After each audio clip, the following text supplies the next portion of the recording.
Lily's dishes are delicious. Beef stock. If you're looking for a delicious beef stock recipe, stick around. You came to the right channel. If you have a recipe for soup or stew or sauce that asks for beef stock, you have to have very good tasty beef stock. That is the foundation. Otherwise, your recipe will not be successful.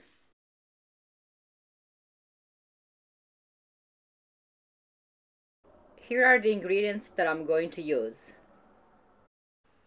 So the first thing I do, I take these bones and put them in the roasting pan and then cover them with the tomato paste. When I put the bones into the pan, I make sure that they're not too close to each other or not too far apart either. If they are too close to each other, they will not roast well. And if there is too much space in between, then they will get burned. So I take the paste and cover the top of the bones with that paste. This tomato paste helps with caramelization, also enhances the flavor, the color, and the texture of the stock. Beef stock, it's not a finished product. It's something you make to make something else with it. It's a foundation for a good sauce, a soup, or a stew. I'm using this pastry brush here to smear the paste everywhere evenly, and then I'm going to place it in the oven at 400 degrees for about an hour. And while the bones are roasting, I'm gonna go ahead and work on the vegetables. I have plenty of time to do that.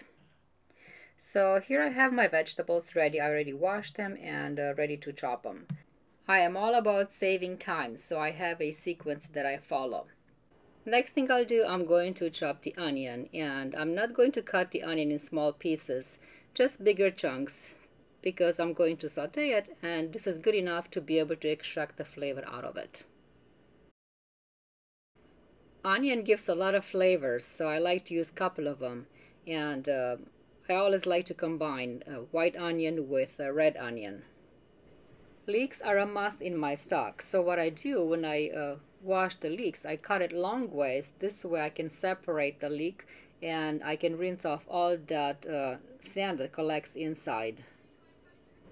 Leeks are wonderful vegetables. They are full of flavor, but they are sand collectors. They are always loaded with dust and sand inside, so you really have to rinse it out very well before you actually use it. Throw away that root end, place the onion into the stock pot here and saute the onion first. So add a little bit of oil and saute the onion. While the onion is sauteing, then I can go ahead and continue cutting the rest of the vegetables. Now for the rest of the vegetables, doesn't really matter which ones I cut first because they all are going to go into the pot at the same time. So cut everything in bigger chunks. Carrots here. Now for the bell pepper, what I do, I take the pepper and I just kind of make a little incision in there just for the water to go inside when it boils. And everything goes in here. And then I have here the aromatics, the bay leaves, parsley, thyme, and some celery root here. I buy the entire plant, so I cut the leaves and then I cut the root as well.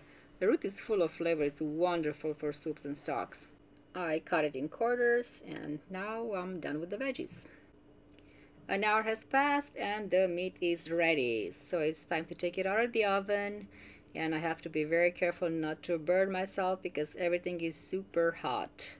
So I have to separate the meat and then place everything into the stock pot so I can start cooking it. So loosen up the meat, make sure it's not stuck to the bottom. Everything gets transferred now and cover it up with cold water and then boil it. Then I'm going to take a little bit of water and put it in the roasting pan to deglaze it. There is a lot of concentrated juice on the bottom of the pan together with those bits there.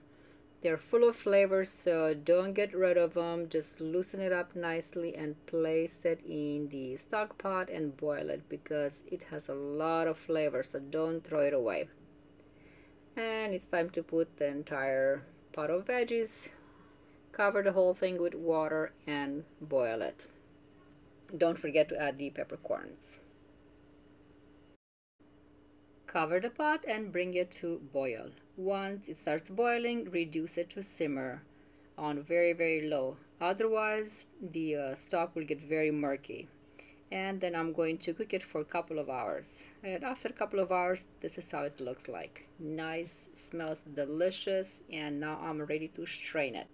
I'm going to strain it through a double mesh sieve. This way I will end up with very clear stock. And I have this humongous ladle here, which I use when I make this big pots of stock or broth.